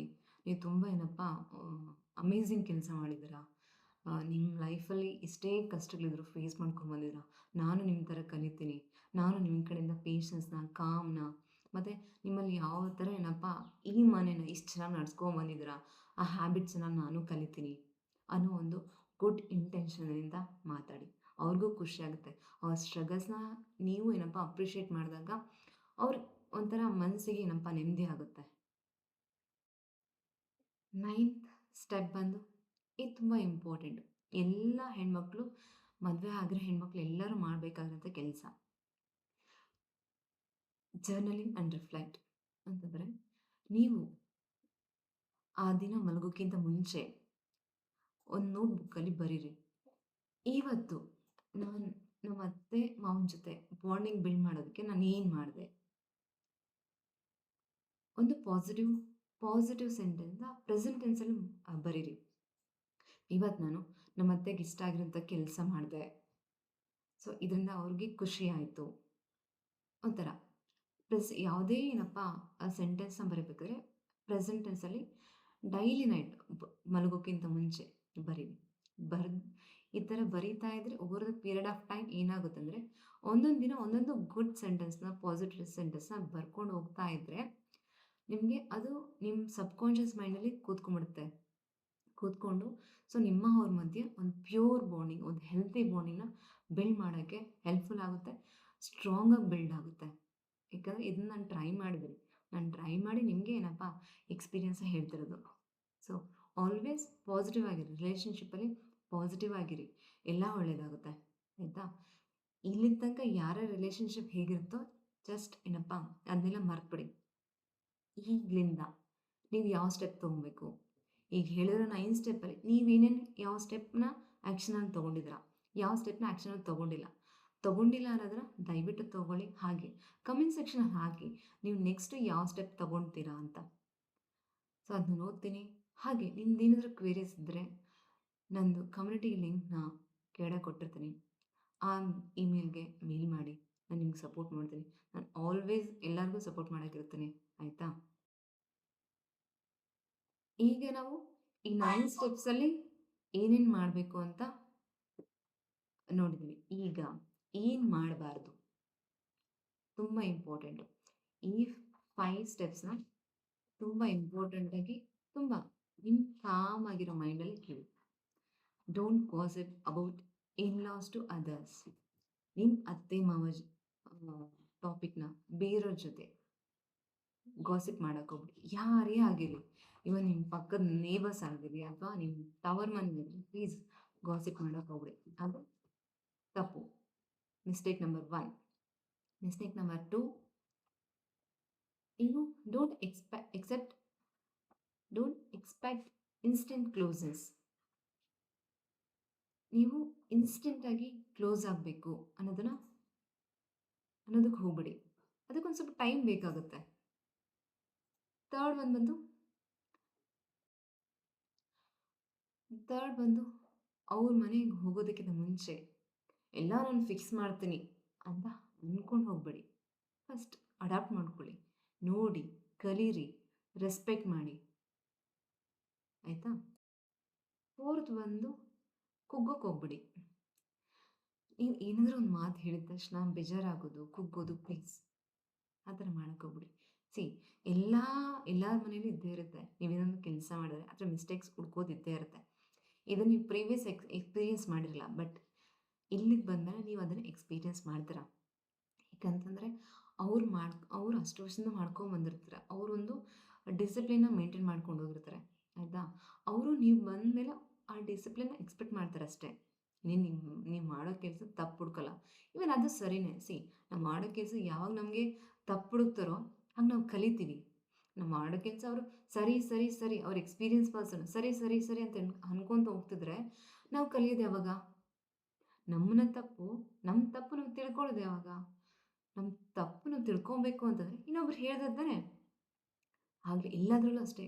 ಈವನ್ ಫ್ಯಾಮ್ಲಿನಲ್ಲಿ, ಕರಿಯರಲ್ಲಿ ಎಲ್ಲದರಲ್ಲೂ ಏನಪ್ಪ ನಾವೇನು ಮಾಡಿರ್ತೀವೋ ಅದರಲ್ಲಿ ಏನು ತಪ್ಪಿದ್ರೆ ಹುಡ್ಕೋರನ್ನ ನಾವು ಅಪ್ರಿಷಿಯೇಟ್ ಮಾಡಬೇಕು. ಯಾಕಂದರೆ ನಮ್ಮ ತಪ್ಪು ನಮ್ಗೆ ತಿಳಿಸ್ಕೊಟ್ರೇ ನಾವು ಅದನ್ನು ಕಲಿತು ಆ ತಪ್ಪು ಮತ್ತೆ ಮಾಡೋದಿಲ್ಲ. ಮತ್ತು ನಾವು ಬೇಗ ಗ್ರೋ ಆಗೋದಕ್ಕೆ ಸಾಧ್ಯ ಆಗುತ್ತೆ. ಆಯಿತಾ? ಇವು ನಮ್ಮ ತಪ್ಪು ಹುಡುಕ್ಬಿಟ್ರು ಅಂತಂದ್ಬಿಟ್ಟು ಬೇಜಾರಾಗೋದು, ಮುನ್ಸ್ಕೊಂಡಿರೋದು ಇದನ್ನು ಮಾಡೋಕ್ಕೆ ಹೋಗ್ಬೇಡಿ. ಅದ್ರ ಬದಲು ಎಕ್ಸ್‌ಪ್ರೆಸ್ ಮಾಡಿ, "ಓಹ್! ಥ್ಯಾಂಕ್ ಯು ಸೋ ಮಚ್ ಅಮ್ಮ. ನೀವು ನನಗೆ ಇದು ಮಾಡ್ತಿರೋದ್ರಲ್ಲಿ ಒಂದು ಸ್ವಲ್ಪ ಏನಪ್ಪ ಓಕೆ ಈ ಥರ ಎಲ್ಲ ಈ ಥರ ಮಾಡಬೇಕು ಅಂತಂದ್ರೆ ಥ್ಯಾಂಕ್ ಯು ಸೋ ಮಚ್" ಅಂತ ಅಪ್ರಿಷಿಯೇಟ್ ಮಾಡಿ, ಎಕ್ಸ್‌ಪ್ರೆಸ್ ಮಾಡಿ ಆಯಿತಾ? ಇನ್ನೊಂದು ಟಿಪ್ ಏನಂತಂದರೆ, ಈಗ ಎಲ್ಲರ ಮನೆಗಳಲ್ಲೂ ಒಂದು ಸ್ವಲ್ಪ ಆಹ್, ಮನಸ್ತಾಪಗಳು, ಬೇಜಾರಾಗೋದು ಇದ್ದೇ ಇರುತ್ತೆ. ಬಟ್ ನನ್ನ ಟಿಪ್ ಏನಂತಂದರೆ, ನೀವು ಆ ದಿನ ಏನಾಗಿರುತ್ತೋ, ನಿಮ್ಮ ಅವ್ರ ಮನೆ ಏನಾದರೂ ಜಗಳ ಆಗಿರಲಿ ಅಥವಾ ಏನಾದರೂ ಮಾತಿಗೆ ಕೋಪ ಆಗಿರಲಿ, ದಯವಿಟ್ಟು ಆ ದಿನದ ಟಾಪಿಕ್‌ನ ಆ ದಿನಕ್ಕೆ ಮುಗಿಸ್ಬಿಡಿ. ಆ ದಿನ ಏನಾಗಿರುತ್ತೋ ಆ ದಿನದಲ್ಲೇ ಮರ್ತ್ಬಿಡಿ. ಅದನ್ನ ನೆಕ್ಸ್ಟ್ ಡೇಗೆ ಕ್ಯಾರಿ ಮಾಡಕ್ಕೆ ಹೋಗ್ಬಿಡಿ. ಇದೆಲ್ಲರೂ ಮಾಡ್ತಿರೋದು ತಪ್ಪು. ಈವನ್ ಇನಿಷಿಯಲ್ ಸ್ಟೇಜಲ್ಲೂ ನಾನು ಆ ತಪ್ಪು ಮಾಡ್ತಿದ್ದೆ. But over the period of time ನಾನು ಅದನ್ನ ಕಲಿತೆ. ಆಯಿತಾ? ಅದು ಕಲಿಯೋದ್ರಿಂದ ಏನು ಬೆನಿಫಿಟ್ಸ್ ಅಂತಂದರೆ, ನೆಕ್ಸ್ಟ್ ಡೇ ಫ್ರೆಶ್ ಆಗಿರ್ತೀರ. ಮತ್ತು ಒಂದು ನ್ಯೂ ಬಾಂಡಿಂಗ್‌ನ ಕ್ರಿಯೇಟ್ ಮಾಡೋದಕ್ಕೆ ನಿಮಗೆ ಏನಪ್ಪ ಮನಸ್ಸಿರುತ್ತೆ. ಹಾಗೆ ಒಂದು ಕೆಲ್ಸದ ಮೇಲೆ ನಿಮ್ಗೆ ಏನಪ್ಪ ಫೋಕಸ್ ಮಾಡ್ತೀರಾ. ಒಂದು ಪಾಸಿಟಿವ್ ವೈಬ್ರೇಷನ್ನ ಕ್ರಿಯೇಟ್ ಮಾಡ್ತೀರ. ಆಯಿತಾ? ಅದೇ ನೀವು ಇದನ್ನ ಇವತ್ತಿನ ತಪ್ಪು ಅಥವಾ ಇವತ್ತಿನ ನೋವನ್ನ ನಾಳೆಗೆ ತಗೊಂಡೋದ್ರಿ ಏನಾಗುತ್ತೆ ಗೊತ್ತಾ? ಸೊ ಇವತ್ತು ಬೆಳಗ್ಗೆ ಏನಪ್ಪ ಇನ್ಸಿಡೆಂಟ್ ಆಗಿರುತ್ತೆ. ಅದು ಇಮ್ಮಿಡಿಯೇಟಾಗಿ ಹೋಗಲ್ಲ. ಅದು ತಲೆಲೇ ರಿವೈಂಡ್ ಆಗ್ತಾ ಇರುತ್ತೆ. ಮತ್ತು ಮಧ್ಯಾಹ್ನ ನೀವೆಲ್ಲ ಕೆಲಸ ಮಾಡಿ ಏನೋ ಏನಪ್ಪ ಕೆಲಸ ಮಾಡ್ಬೇಕಾರೆ ಅಂದ್ಕೊಳ್ಳಿ, ಅದು ನಿಮ್ಮ ತಲೆಲೇ ತಿರುಗ್ತಾ ಇರುತ್ತೆ. ಬಟ್ ನಿಮ್ಮ ಗಮನ ನಿಮ್ಮ ಕೆಲ್ಸದ ಮೇಲೆ ಹೋಗಲ್ಲ. ನಿಮ್ಮ ತಲೆಲಿ ಗುದ್ದಾಡ್ತಾ ಇರುತ್ತೆ. ಓಹ್! ಅವ್ರು ಹಿಂಗಂದ್ರು, ಹಿಂಗಾಯ್ತು, ಹಂಗೆ ಯಾಕಾಯ್ತು, ಹಿಂಗೆ ಯಾಕಾಗಲಿಲ್ಲ, ನಾನು ಯಾಕೆ ಕುಗ್ಗಿದೆ? ಈ ಥರ ನಿಮ್ಮ ತಲೆಲೇ ಅದು ರಿವೈಂಡ್ ಆಗುತ್ತೆ. ಅದು ಮಾತ್ರ ಎಲ್ಲೂ ಹೋಗಲ್ಲ. I experienced A lot about this. ಅದಕ್ಕೆ ನಾನು ಶೇರ್ ಮಾಡ್ತೀನಿ. ಪ್ಲೀಸ್ ಯಾವಾಗ ಅದನ್ನ ನಿಮ್ಮ ತಲೆಲೇ ಇಟ್ಕೊಂಡಿರ್ತೀರ, ಅದನ್ನ ನಿಮ್ಮನ್ನ ಇಂಪ್ರೂವ್ ಮಾಡಕ್ಕೆ ಬಿಡಲ್ಲ ಅದು. ನಿಮ್ಮನ್ನ ಗ್ರೋ ಮಾಡಕ್ಕೂ ಬಿಡಲ್ಲ. ನಿಮ್ಮನ್ನ ಕುಗ್ಗಿಸ್ತಾ ಕಂಪ್ಲೀಟಾಗಿ ಕುಗ್ಗಿಸ್ಬಿಡುತ್ತೆ. ಸೊ ನಿಮ್ಮನ್ನ ನೀವು ಮರೆತುಬಿಡ್ತೀರ ಬೇಕು ಅಂತಂದರೆ. ಆಯಿತಾ? ಸೊ ಈ ಮಿಸ್ಟೇಕ್ ಮಾತ್ರ ಮಾಡಕ್ಕೆ ಹೋಗ್ಬೇಡಿ. ಆವತ್ತಿನ ದಿವಸ ಏನೇ ಆಗಲಿ, ಯಾರ ಹತ್ರ ಏನೇ ಮನಸ್ತಾಪ ಆಗಿರಲಿ, ಏನೇ ಜಗಳ ಆಗಿರಲಿ, ಆವತ್ತಿಗೆ ಬಿಟ್ಬಿಡಿ. ಅದನ್ನು ನೆಕ್ಸ್ಟ್ ಡೇ ಮಾತ್ರ ಕ್ಯಾರಿ ಮಾಡಕ್ಕೆ ಹೋಗ್ಬೇಡಿ. ಅದು ದ ಮೋಸ್ಟ್ ಇಂಪಾರ್ಟೆಂಟ್ ಮಿಸ್ಟೇಕ್ ಎಲ್ಲರೂ ಮಾಡ್ತಿದ್ದೀರ. ಐ ಹೋಪ್ ಸೊ ಎಲ್ಲರೂ ಮಾಡ್ತಿದ್ದೀರ. ಯಾಕಂದರೆ ನಾವು ಹೆಣ್ಮಕ್ಳೇ ಹಾಗೆ. ನಮ್ಗೆ ಯಾರಾದರೂ ಬೈದ್ಬಿಟ್ರೆ ನಾವು ಮನಸ್ಸಲ್ಲೇ ಇಟ್ಕೊಂಡು ಕೊರಗ್ತೀವಿ. ಸಿ ಬೈಯೋದ್ರಲ್ಲೂ ಒಂದು ನೆಗೆಟಿವ್ ಇರುತ್ತೆ, ಒಂದು ಪಾಸಿಟಿವ್ ಇರುತ್ತೆ. ಯಾರಾದರೂ ನಿಮ್ಗೇನಾದರೂ ಏನಪ್ಪ ಇಂಟೆನ್ಷನಾಗಿ ಬೈದ್ರಾ? ಓಕೆ, ಆ ರೂಟ್ ಕಾಸ್ ಏನಂತ ತಿಳ್ಕೊಳ್ಳಿ. ಏನಪ್ಪ ಅದಕ್ಕೆ ಅಂತ ಒಂದು ಟೈಮ್ ಕೊಡಿ. ಇಮ್ಮಿಡಿಯೇಟಾಗಿ ರಿಯಾಕ್ಟ್ ಮಾಡಕ್ಕೆ ಹೋಗ್ಬೇಡಿ. ಒಂದು ಸ್ವಲ್ಪ ಟೈಮ್ ಕೊಡಿ. ಟೈಮ್ ಕೊಟ್ಟು ಓಕೆ ಇವ್ರು ಯಾಕೆ ಈ ಥರ ಅಂದರು? ಇದಕ್ಕೇನು ಕಾರಣ? ಅನಲೈಸ್ ಮಾಡಿ. ಸೊ ನಿಮ್ಗೊಂದು ಸ್ವಲ್ಪ ಅದು ರೂಟ್ ಕಾಸ್ ಏನಂತ ಗೊತ್ತಾಗುತ್ತೆ. ಗೊತ್ತಾದಮೇಲೆ ಒಂದು ಸ್ವಲ್ಪ ಏನಪ್ಪ ಅವಾಯ್ಡ್ ಮಾಡಿ. ಆ ಥರ ಸಿಚುಯೇಷನ್ಸ್ ಕ್ರಿಯೇಟ್ ಆಗೋದನ್ನು ಅವಾಯ್ಡ್ ಮಾಡಿ. ಆಯಿತಾ? ಇನ್ನೊಂದು ಓಕೆ, ಇದು ಏನಪ್ಪ ನಾನು ಟ್ರೈ ಮಾಡ್ತಿದ್ದೀನಿ, ನಾನು ತುಂಬ ಏನಪ್ಪ ಟ್ರೈ ಮಾಡಿದೆ. ಬಟ್ ನನಗೆ ಇದನ್ನು ಏನಪ್ಪ ಮರೆಯೋಕ್ಕಾಗ್ತಿಲ್ಲ. ಇದನ್ನು ನಾನು ಕ್ಯಾರಿ ಫಾರ್ವರ್ಡೇ ಆಗ್ತದೆ. ಏನು ಮಾಡಲಿ ಅಂತಂದರೆ, ಸೊ ನಾನು ಈ ಟಿಪ್ನ ಟ್ರೈ ಮಾಡಿದೆ. ನೀವು ಇದನ್ನು ಟ್ರೈ ಮಾಡಿ. ಆ ದಿನದಲ್ಲಿ ನಿಮ್ಗೆ ಯಾರ ಹತ್ರ ಮನಸ್ತಾಪ ಆಗಿರುತ್ತೆ ಅಥವಾ ಯಾರ ಹತ್ರ ಜಗಳ ಆಗಿರುತ್ತೆ, ಒಂದು ಬುಕ್ ತೊಗೊಳ್ಳಿ, ಒಂದು ಪೆನ್ ತೊಗೊಳ್ಳಿ, ಬರೀರಿ ಇನ್ ಡೆಪ್ತಾಗಿ. ನಿಮ್ಗೆ ಏನೇನು ಅನಿಸುತ್ತೋ ಇನ್ ಡೆಪ್ತಾಗಿ. ಯಾಕೆ ಜಗಳ ಆಯಿತು, ಇವ್ರು ಈ ಥರ ಅಂತಂದ್ರು ಯಾಕೆ? ಈವನ್ ನಿಮ್ಮ ಮನಸ್ಸಿಂದ ಏನಾದರೂ ಅಳಬೇಕು ಅಂತ ಅನ್ಸಿದ್ರೆ ಹತ್ಕೊಂಡು ಬರೀರಿ. ಏನಪ್ಪ ಹೋಗೋದೇನೂ ಇಲ್ಲ. ಆಯಿತಾ? ವೇಸ್ಟ್ ಆಗೋದೇನೂ ಇಲ್ಲ. ಜಸ್ಟ್ ಈ ಟಿಪ್ನ ಟ್ರೈ ಮಾಡಿ. ನಿಮ್ಗೇನು ಅನಿಸುತ್ತೆ, ಯಾರ ಹತ್ರ ಮನಸ್ತಾಪ ಆಗಿರುತ್ತೋ ಎಲ್ಲ ಟಾಪಿಕ್ನ ಇನ್ ಡೆಪ್ತಾಗಿ ಫ್ರಮ್ ಸ್ಟಾರ್ಟಿಂಗಿಂದ ಏನಾಯಿತು ಎಂಡ್ ತನಕ ಏನಾಯಿತು ಫುಲ್ ಎಷ್ಟು ಒಂದು 2 ಪೇಜ್ ಆಗುತ್ತಾ, 3 ಪೇಜ್ ಆಗುತ್ತಾ, 4 ಪೇಜ್ ಆಗುತ್ತಾ, 5 ಪೇಜ್ ಆಗುತ್ತಾ, ಬರೀರಿ, ಏನು ತೊಂದರೆ ಇಲ್ಲ. ಸೊ ಇದರಿಂದ ಏನಾಗುತ್ತೆ ಅಂತಂದರೆ, ನೀವು ಒಳಗಡೆಂಥ ಎಮೋಷನ್ಸು, ಒಳಗಡೆ ಇರೋಂಥ ಏನಪ್ಪ ನೋವು ಎಲ್ಲ ಹೊರಗಡೆ ಬಂದುಬಿಡುತ್ತೆ. ಹೊರಗಡೆ ಬಂದು ಅದೆಲ್ಲ ಪೇಪರ್ ಮೇಲೆ ಹೋಗುತ್ತೆ. ಪೇಪರ್ ಮೇಲೆ ಹೋಯ್ತು ಅಂದರೆ ನಿಮ್ಮ ತಲೆಯಲ್ಲಿರೋದು ಖಾಲಿ ಆಗುತ್ತೆ. ನಿಮ್ಮ ತಲೆಯಿರೋಂಥ ಕಸ, ಕಡ್ಡಿ, ನೋವು, ಎಮೋಷನ್ಸು, ಬೇಜಾರು ಎಲ್ಲ ಖಾಲಿ ಆಗುತ್ತೆ. ಖಾಲಿಯಾಗಿ ಅದೋಗಿ ನಿಮ್ಮ ಪೇಪರ್ಗೆ ಬಿದ್ದಿರುತ್ತೆ. ಬಿದ್ಮೇಲೆ ಮುಗೀತು. ಮತ್ತು ನೀವು ಫ್ರೆಶ್ ಆಗ್ತೀರ. ಬರೆದ್ಬಿಟ್ಟು ಒಂದು ಸ್ವಲ್ಪ ಹೊತ್ತು ನಿಮಗೆ ಟೈಮ್ ತೊಗೊಳ್ಳಿ. ಒಂದು ಸ್ವಲ್ಪ ಹೊತ್ತು ಮಲ್ಕೊಂಡಿದ್ದೊಳ್ಳಿ ಅಥವಾ ರಿಫ್ರೆಶ್ ಆಗಿ ನಿಮ್ಗೆ ಏನು ಇಷ್ಟ ಆಗುತ್ತೆ ಆ ಕೆಲಸನ ರಿಫ್ರೆಶ್ ಆಗಿ ಮಾಡಿ. ಆಯಿತಾ? ಅದಾದಮೇಲೆ ಏನಪ್ಪ ಆಟೋಮೆಟಿಕ್ಕಾಗಿ ಸೊ ನೀವು ಇದನ್ನು ಎಕ್ಸ್ಪೀರಿಯೆನ್ಸ್ ಮಾಡ್ತೀರ. I feel it. ಸೊ ಇದನ್ನು ನಾನು ಎಕ್ಸ್ಪೀರಿಯನ್ಸ್ ಮಾಡಿದ್ದೀನಿ. ಸೊ ನನ್ನ ಎಕ್ಸ್ಪೀರಿಯನ್ಸ್ನ ನಾನು ನಿಮ್ಗೆ ಶೇರ್ ಮಾಡ್ತಿದ್ದೀನಿ. Please try to use it. ಇದ್ರ ಮೇಲೆ ನಾನು ಇನ್ನೂ ತುಂಬ ವೀಡಿಯೋಸ್ ಮಾಡ್ತೀನಿ, ಹಾಕ್ತೀನಿ.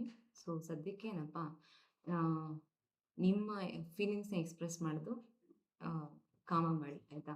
ಐದನೇದು ಬಂದು ಗಿವ್ ಅಪ್ ಮಾಡಿಬಿಡಿ. ಯಾವುದೇ ರಿಲೇಷನ್ಶಿಪ್ ಆಗಲಿ, ಏನೇ ಕೆಲಸ ಆಗಲಿ, ಏನೇ ಅಚೀವ್ಮೆಂಟ್ಸ್ ಆಗಲಿ, ಏನೇ ಟಾರ್ಗೆಟ್ಸ್ ಆಗಲಿ, ಗಿವ್ ಅಪ್ ಮಾಡಿಬಿಡಿ. ಕನ್ಸಿಸ್ಟೆಂಟಾಗಿ ಟ್ರೈ ಮಾಡಿ, ಫೋಕಸ್ ಆಗಿರಿ. ನಿಮ್ಮನ್ನು ನೀವು ಬಿಲೀವ್ ಮಾಡಿ, ಓಕೆ ನನ್ನ ಕೈಲಿ ಕೆಲಸ ಆಗುತ್ತೆ. ಆಗುತ್ತೆ ಅಂದರೆ ಆಗುತ್ತೆ, ಬೇರೆ ಮಾತೇ ಇಲ್ಲ. ಹೆಣ್ಣಿಗೆ ಯಾವ ಥರ ಶಕ್ತಿ ಇದೆ ಅಂತಂದರೆ, ಅಸಾಧ್ಯವಾದದ್ದನ್ನು ಸಾಧ್ಯ ಮಾಡಿ ತೋರಿಸ್ತಾಳೆ. ಅಷ್ಟು ಪವರ್ಫುಲ್ ಫೀಚರ್ಸು ನಮ್ಮಲ್ಲಿದೆ. I experienced it. ಏಕೆಂದರೆ ನಾನು ನನ್ನ ಲೈಫ್ ಸ್ಟೋರಿ ನಾನು ಮತ್ತೆ ಏನಪ್ಪ ನಿಮ್ಗೆ ಇನ್ನೊಂದು ಸ್ಟ್ರಾಂಗ್ ವಿಡಿಯೋ ಮಾಡ್ತೀನಿ, ಆಯಿತಾ? ಬಟ್ ಸೊ ಅದು ನಾನು ಎಲ್ಲದರಲ್ಲೂ ಮಾಡ್ಕೊಂಬಂದಿದ್ರಿ. ಸೊ ಅದನ್ನು ನಾನು ನಿಮ್ಗೆ ಶೇರ್ ಮಾಡ್ತೀನಿ. ಸಾಧ್ಯ, ಜಸ್ಟ್ ಸಾಧ್ಯ. ಇದನ್ನು ನಾನು ಎಲ್ಲಿಂದ ಕಲಿತೆ ಅಂತಂದ್ರೆ ನಮ್ಮ ತಾಯಿಯವರಿಂದ. ಅವರು ಎಂಥ ಕೆಲಸನಾದರೂ ಆಗಲಿ, ಎಂಥ ಕಷ್ಟವಾದ ಕೆಲಸನಾಗಲಿ, ಅವ್ರು ಯೋಚನೆ ಮಾಡೋಕ್ಕೆ ಹೋಗಲ್ಲ. ಜಸ್ಟ್ ನುಗ್ಗುತ್ತಾ ಇರ್ತಾರೆ. ಐರನ್ ಲೇಡಿ ಥರ ನುಗ್ಗುತ್ತಾ ಇರ್ತಾರೆ. ನಮ್ಮ ತಾಯಿ ಅಂತಂದರೆ ನಾನು ಇಲ್ಲಿ ಎಕ್ಸ್ಪ್ರೆಸ್ ಮಾಡಿದೆ ಅಂತಂದರೆ ಜಸ್ಟ್ ನನ್ನ ಹೆತ್ತ ತಾಯಿ ಅಲ್ಲ. ನಾನೀಗ ಯಾವ ಮನೇಲಿದ್ದೀನೋ ಆ ತಾಯಿ. ಒನ್ ಥಿಂಗ್, ನಾನು ಇವನು ಯಾವತ್ತು ಡೇ ಒನ್ನಿಂದ ನಾನು ಇವನ ಅಮ್ಮ ಅಪ್ಪ ಅಂತಲೇ ಕರಿತಾ ಇರೋದು. ಅತ್ತೆ ಮಾವ ಥರ ನಾನು ಏನಪ್ಪ ಎಕ್ಸ್ಪ್ರೆಸ್ ಮಾಡಿ ಕರೀತಿಲ್ಲ. Because this I learn from my mother.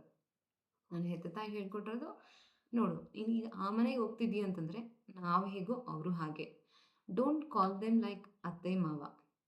ಆ ಥರ ಕರೆದ್ರೆ ಏನಾಗುತ್ತೆ ಅಂದರೆ, ಓಕೆ ಅತ್ತೆ ಅನ್ನೋ ಥರ ಫೀಲಿಂಗೇ ಬರುತ್ತೆ, ಮಾವ ಅನ್ನೋ ಥರ ಫೀಲಿಂಗೇ ಬರುತ್ತೆ. ಬೇಡ, ನಮ್ಮನ್ನು ನೀನು ಯಾವ ಥರ ಕರಿತೀಯ, ನಮ್ಮನ್ನು ನೀನು ಯಾವ ಥರ ನೋಡ್ತೀಯ, ಪ್ಲೀಸ್ ಅವನು ಅದೇ ಥರ ನೋಡೋಕ್ಕೆ ಸ್ಟಾರ್ಟ್ ಮಾಡು. ಅದು ರಿಸಲ್ಟ್ ಇಮಿಡಿಯೇಟಾಗಿ ಸಿಗೋದಿಲ್ಲ. ಅವ್ರು ಅದು ನನಗೆ ಮೊದಲೇ ಹೇಳಿದ್ರು, ಪ್ಲೀಸ್ ರಿಸಲ್ಟ್ ನಿಮ್ಗೆ ಇಮಿಡಿಯೇಟಾಗಿ ಸಿಗೋಲ್ಲ. ಬಟ್ ಡೇ ಬೈ ಡೇ ಇದನ್ನು ಕನ್ಸಿಸ್ಟೆಂಟಾಗಿ ಮಾಡ್ಕೊಂಡು ಹೋಗ್ತಿದ್ರೆ ಆ ರಿಸಲ್ಟ್ ನಿಮ್ಗೆ ಸಿಗುತ್ತೆ. ನನ್ನ ನಂಬು, ಸಿಗುತ್ತೆ. ಇದನ್ನು ಅವರು ನನ್ನ ಮದುವೆ ಆಗೋಕ್ಕಿಂತ ಮುಂಚೆ, ನಿನ್ನ ಮದುವೆ ನಾನು ಸ್ವಲ್ಪ ತಿಂಗಳಿರ್ಬೇಕಾದ್ರೆ ನನಗೆ ಪಾಠ ಹೇಳಿದ್ರು. ಅವ್ರು ಏನೇನು ಪಾಠ ಹೇಳಿದ್ರಂತ ನಾನು ಇನ್ನೊಂದು ವಿಡಿಯೋ ಮಾಡ್ತೀನಿ. ಅದು ತುಂಬ ಇಂಪಾರ್ಟೆಂಟ್ ಇರುತ್ತೆ. ಎಲ್ಲ ಹೆಣ್ಮಕ್ಳಿಗೂ, ಇವನ್ ಎಲ್ಲ ಪೇರೆಂಟ್ಸು ಹೇಳಿರ್ತಾರೆ. ನನ್ನ ಪೇರೆಂಟ್ಸ್ ನನಗೆ ಏನು ಹೇಳಿದ್ರು ಅಂತ ನಾನು ನಿಮಗೆ ಇನ್ನೊಂದು ಸ್ಟ್ರಾಂಗ್ ವಿಡಿಯೋ ಮಾಡಿ ಹೇಳ್ತೀನಿ, ಆಯಿತಾ? ಸೊ ನನ್ನ ಮದುವೆ ಆಗಿದ ಮುಂಚೆ ಅವ್ರು ಇದನ್ನು ಹೇಳಿದ್ರು. ಸೊ ನಿಮ್ಮ ಅತ್ತೆ ಮಾವನ ಅಪ್ಪ ಅಮ್ಮ ಅಂತಲೇ ನೋಡು, ನಮ್ಮನ್ನು ಹೇಗೆ ನೋಡ್ತೀಯ ಹಾಗೆ ನೀನು ನೋಡು. ಹಾಗೆ ಅವ್ರಿಗೆ ಕರೆಯೋದು ಅಷ್ಟೇ, ಅಮ್ಮ ಅಪ್ಪ ಅಂತಲೇ ಕರಿ. ಅಲ್ಲಿ ಏನಪ್ಪ, ನಮ್ಮನ್ನು ನೀನು ಫೀಲ್ ಮಾಡ್ದಂಗಿರ್ತೀಯ. ಒಂದು ಪಾಸಿಟಿವ್ ರಿಲೇಷನ್ನ ಬಿಲ್ಡ್ ಮಾಡಬೇಕಂದ್ರೆ ಫಸ್ಟ್ ಸ್ಟೆಪ್, ಯಾರ್ಯಾರು ಅತ್ತೆ ಮಾವ ಅಂತ ಕರಿತಿದ್ರೋ, my tip, start to call them ಅಮ್ಮ ಅಪ್ಪ. ನೀವು ತಲೆಯಲ್ಲಿ ಬೇರೆ ಏನು ಇಟ್ಕೊಂಡ್ಬಿಡೋಕು, ಜಸ್ಟ್ ಬ್ಲೈಂಡಾಗಿ ಬಿಲೀವ್ ಮಾಡಿ. ತುಂಬ ವರ್ಕ್ ಆಗುತ್ತೆ, ಆಯಿತಾ? ತುಂಬ ವರ್ಕ್ ಆಗುತ್ತೆ. ಎಲ್ಲ ರಿಲೇಷನ್ಶಿಪ್ಪು ಸ್ಟ್ರಾಂಗ್ ಆಗಿರುತ್ತೆ. ಎಲ್ಲರ ಮನೇಲೂ ಏನಪ್ಪ ಪೀಸ್ಫುಲ್ ಅನ್ನೋದನ್ನು ಬಿಲ್ಡ್ ಮಾಡ್ತಾರೆ. ಫಸ್ಟ್ ಆ್ಯಕ್ಷನ್ ನೀವೇ ತೊಗೊಬೇಕು. ಎಲ್ಲ ಹೆಣ್ಮಕ್ಳು, ಮನೆಯಲ್ಲಿರೋ ಹೆಣ್ಮಕ್ಳೇ ತೊಗೊಬೇಕು ಫಸ್ಟ್ ಆ್ಯಕ್ಷನ್. ಸೊ ಹೆಣ್ಣು ಮುಂದುವರೆದ್ರೆ ಇಡೀ ಮನೆಯೇ ಮುಂದುವರಿಯುತ್ತೆ. This is my final tip, okay, in this video. Done? So ಇದಷ್ಟು ಟಿಪ್ಸನ್ನು ನೋಡಿದ್ಮೇಲೆ ನಾನು ಏನು ಹೇಳಿದ್ದೀನಿ ಅಂದರೆ, ಆಲ್ವೇಸ್ ಎಲ್ಲರೂ ಪರ್ಫೆಕ್ಟ್ ಆಗಿರಬೇಕು ಅಂತೇನಿಲ್ಲ, ಅದಕ್ಕೆ ಟೈಮ್ ತೊಗೊಳುತ್ತೆ. ಸೊ ಆಲ್ವೇಸ್ ಪ್ರೆಸೆಂಟಲ್ಲಿರಿ, ಅವೇರ್ನೆಸ್ ಇರಲಿ. ಏನು ಮಾಡ್ತಿದ್ದೀರಾ, ಯಾವ ಜೊತೆ ಏನು ಮಾತಾಡ್ತಿದ್ದೀರಾ ಅನ್ನೋ ಅವೇರ್ನೆಸ್ ಇರಲಿ. ಹಾಗೆ ಕೈಂಡ್ ಟು ಎವ್ರಿವನ್, ಪ್ಲೀಸ್. ಆದಷ್ಟು ನಿಮ್ಮಲ್ಲಿ ಏನಾದರೂ ಏನಪ್ಪ ಕೋಪ, ಮೂಗಿನ ಮೇಲೆ ಕೋಪ ಇರ್ತಾರೆ ಅಂತ ಹೇಳ್ತಾರಲ್ಲ, ಆ ಥರ ಇದ್ದರೆ ಆದಷ್ಟು ಒಂದು ಸ್ವಲ್ಪ ಕಮ್ಮಿ ಮಾಡ್ಕೊಳ್ಳಿ. ಆದಷ್ಟು ನಿಮ್ಮನ್ನು ನೀವು ಕಾಮಾಗಿರೋದು ನೋಡ್ಕೊಳ್ಳಿ. ಸಾರಿ. ಸೊ ಇನ್ಲಾಸ್ ಜೊತೆ ಬಿಲ್ಡ್ ಮಾಡಬೇಕಂದ್ರೆ ನಿಮ್ಮ ಸ್ಟ್ರೆಂತ್ ತುಂಬ ಇಂಪಾರ್ಟೆಂಟ್. ಸ್ಟ್ರಗಲ್ ಮಾಡೋಕೆ ಹೋಗ್ಬಿಡಿ. ಸಿಂಪಲ್ಲಾಗಿ ಈಗ ಮೇಲೆ ಹೇಳಿರುವ 9 ಸ್ಟೆಪ್ಸ್ನ ಫಾಲೋ ಮಾಡಿ ಸಾಕು. ಎಲ್ಲರೂ ಒಂದು good relationship, healthy relationship, strong relationship build ಆಗೇ ಆಗುತ್ತೆ, ಪಕ್ಕ, ಐ ಪ್ರಾಮಿಸ್. ಸೊ ಇದನ್ನೇ ಹೇಳ್ತಾ ಈ ವಿಡಿಯೋನ ಇಲ್ಲಿಗೆ ಎಂಡ್ ಮಾಡ್ತೀನಿ. ನಿಮ್ಗೆ ಯಾರ ಹತ್ರ ಆದರೂ ಏನಾದರೂ ಕ್ವಶನ್ಸ್ ಇದ್ದರೆ ನಾನು ಇಮೇಲ್ ಐ ಡಿ ಕೊಟ್ಟಿರ್ತೀನಿ. So empower our circle, rashmi.empowercircle@gmail.com ನಾನು ಡಿಸ್ಕ್ರಿಪ್ಷನ್ ಹಾಕಿರ್ತೀನಿ, ಶೇರ್ ಮಾಡಿ. ಎಲ್ಲಾದರೂ ಏನೋ ಸ್ಟಕ್ ಆಗಿದ್ರೆ ಓಪನಾಗಿ ಕೇಳಿ ಪ್ಲೀಸ್. ಯಾ ಯಾರು ಏನು ಹೈಡ್ ಮಾಡ್ಕೊಳಕ್ಕೆ ಹೋಗ್ಬೇಡಿ. ಆದಷ್ಟು ಓಪನಾಗಿ ಕಮ್ಯುನಿಕೇಟ್ ಮಾಡಿ. ಯಾವಾಗ ನೀವು ಓಪನಾಗಿ ಕಮ್ಯುನಿಕೇಟ್ ಮಾಡ್ತೀರೋ ನಿಮ್ಮ ಒಳಗಡೆ ಇರೋಂಥ ನೋವು ಹೊರಗಡೆ ಬರುತ್ತೆ. ಸೊ ಅದು ಹೊರಗಡೆ ಬಂದರೆ ಅಲ್ಲಿ ಖಾಲಿ ಆಗುತ್ತೆ. ಒಂದು ಪೀಸ್‌ನ, ಒಂದು ನೆಮ್ಮದಿನ ನೀವು ಏನಪ್ಪ ತುಂಬಿಸ್ಕೊಳಕ್ಕಾಗುತ್ತೆ. ಆಯಿತಾ? ಸೊ ಈ ವಿಡಿಯೋ ನಿಮ್ಗೆ ಇಷ್ಟ ಆಗಿದ್ರೆ ಲೈಕ್ ಮಾಡಿ, ಶೇರ್ ಮಾಡಿ, ಸಬ್ಸ್ಕ್ರೈಬ್ ಮಾಡಿ, ಹಾಗೆ ಬೆಲ್ ಐಕಾನ್ನ ಹಿಟ್ ಮಾಡಿ. ನನ್ನ ರಿಕ್ವೆಸ್ಟ್ ಅಂದರೆ ಆದಷ್ಟು ಎಲ್ಲ ಹೆಣ್ಮಕ್ಳಿಗೆ, ಮದುವೆ ಆಗೋ ಹೆಣ್ಮಕ್ಳಿಗೂ ಇದನ್ನು ಶೇರ್ ಮಾಡಿ. ಹಾಗೆ ಮದುವೆ ಆಗಿರೋ ಹೆಣ್ಮಕ್ಳಿಗೂ ಈ ವಿಡಿಯೋನ ಶೇರ್ ಮಾಡಿ. ಇದರಿಂದ ತುಂಬ ಬೆನಿಫಿಟ್ಸ್ ತೊಗೊತಾರೆ. ಹಾಗೆ ಎಲ್ಲರೂ ಒಂದು ಗುಡ್ ರಿಲೇಷನ್‌ಶಿಪ್‌ನ ಬಿಲ್ಡ್ ಮಾಡೋದಕ್ಕೆ ಯೋಚನೆ ಮಾಡ್ತಾರೆ. ಸಿ, ಎಲ್ಲದ್ರಲ್ಲೂ ಒಂದು ಮೆಂಟರ್‌ಶಿಪ್ ಬೇಕೇ ಬೇಕು. ಈವನ್ ಮದುವೆ ಅನ್ನೋದ್ರಲ್ಲೂ ಒಂದು ಮೆಂಟರ್‌ಶಿಪ್ ಬೇಕೇ ಬೇಕು. ಮೆಂಟರು ಕರೆಕ್ಟಾಗಿ ಪ್ರಾಪರಾಗಿ ಗೈಡ್ ಮಾಡ್ತಾರೋ ಪ್ಲೀಸ್ ಬ್ಲೈಂಡಾಗಿ ನಂಬಿ ಅವ್ರು ಏನೇನು ಸ್ಟೆಪ್ಸ್ ಹೇಳ್ತಾರೋ ಫಾಲೋ ಮಾಡ್ಕೊಂಡು ಹೋಗ್ಬೇಡಿ. ಒಂದು ಪಾಸಿಟಿವ್ನೆಸ್‌ನ ಕ್ರಿಯೇಟ್ ಮಾಡ್ಕೊಳ್ಳಿ ನಿಮ್ಮ ರಿಲೇಷನ್‌ಶಿಪ್‌ನಲ್ಲಿ. ಓಕೆ? ನೆಕ್ಸ್ಟ್ ವಿಡಿಯೋದಲ್ಲಿ ಇದೇ ರಿಲೇಷನ್‌ಶಿಪ್ ಬಗ್ಗೆ ಅಫರ್ಮೇಷನ್ಸ್‌ನ ನಾನು ಕ್ರಿಯೇಟ್ ಮಾಡ್ತೀನಿ. ಆ ಅಫರ್ಮೇಷನ್ಸು ಬೆಳಿಗ್ಗೆ ಎದ್ದಿದ ತಕ್ಷಣ ಸಾರಿ ಬೆಳಗ್ಗೆ ಎದ್ದಿದ ತಕ್ಷಣ ಮಲಗೋಕ್ಕಿಂತ ಮುಂಚೆ ಈ ಅಫರ್ಮೇಷನ್ಸ್‌ನ ಕೇಳಿ. ಇನ್ನೊಂದು ಟಿಪ್ ಏನಂತಂದರೆ, ಈ ಅಫರ್ಮೇಷನ್ಸ್‌ನ ನಿಮ್ಮ ವಾಯ್ಸಲ್ಲೇ ರೆಕಾರ್ಡ್ ಮಾಡಿ ಡೈಲಿ ಬೆಳಗ್ಗೆ ಎದ್ದ ತಕ್ಷಣ ಮಲಗೋಕ್ಕಿಂತ ಮುಂಚೆ ಕೇಳಿ. ಸೊ ಆಗ ನಿಮ್ಮಲ್ಲಿ ಒಂದು ಪಾಸಿಟಿವ್ನೆಸ್ ಕ್ರಿಯೇಟ್ ಆಗುತ್ತೆ.